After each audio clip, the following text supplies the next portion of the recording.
Saudara, 9.000 lebih tenaga kesehatan se-Papua Barat menyatakan kesediaannya mengikuti vaksinasi COVID-19 dengan mendaftarkan di aplikasi yang telah tersedia di tahap pertama. Jumlah ini diprediksi akan bertambah karena ada 3.500 tenaga kesehatan yang diwajibkan mendapatkan suntikan vaksin sebanyak 2 kali dengan rentang waktu 14 hari sejak pemberian vaksin pertama. Untuk tahap awal pemberian vaksin COVID-19 akan diprioritaskan kepada tenaga kesehatan, dan untuk tahap kedua akan diberikan kepada tokoh-tokoh masyarakat yang sering berhadapan langsung dengan masyarakat umum di rumah sakit provinsi, melibatkan sekitar 15 tenaga dokter spesialis maupun dokter umum dan perawat serta fasilitas kesehatan lainnya. Kalau untuk apa yang data kemarin itu ada 9.000 lebih nakes yang sudah masukkan di data di aplikasi yang sudah terdaftar. Se-Papua Barat. Se-Papua Barat. Tapi kita perlu memperbarui data itu juga karena sampai dengan tadi malam kita amati teman-teman masih banyak yang nakes-nakes yang baru memasukkan nama masukkan nama dengan format yang disiapkan. Sementara vaksin kita kan 7.160. Anggaplah kita bilang 7.000. Sebenarnya 7.000 itu cukup untuk 3.500 orang sebenarnya. Karena satu orang kan suntik 2 kali.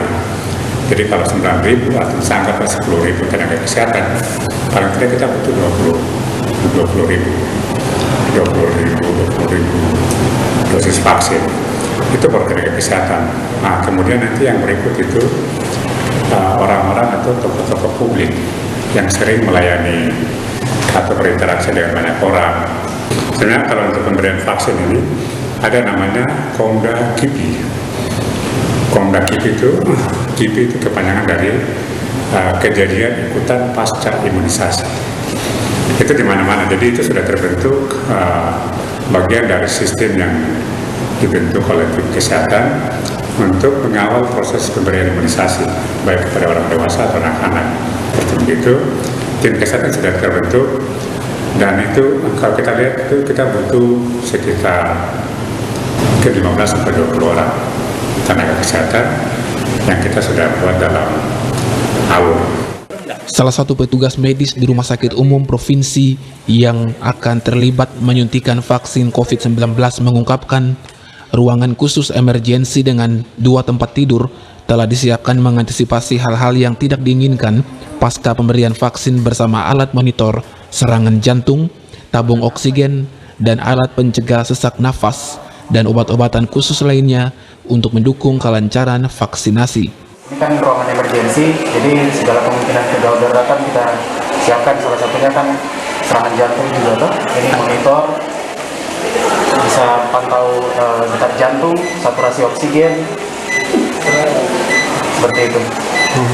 Selain alat ini, alat apa saja yang disiapkan? Tabung oksigen juga ya? Iya, tabung oksigen, kemudian alat untuk jika ada sesak nanti karena reaksi alergi mungkin, sama obat-obatan juga kita siapkan semua di dalam. Obat-obat apa ya kira-kira yang disiapkan?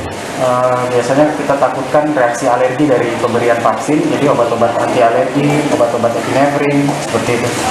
Adrenalin kita siapkan, cairan infus. Ari Armstrong, Biro Manokwari, CWM Channel.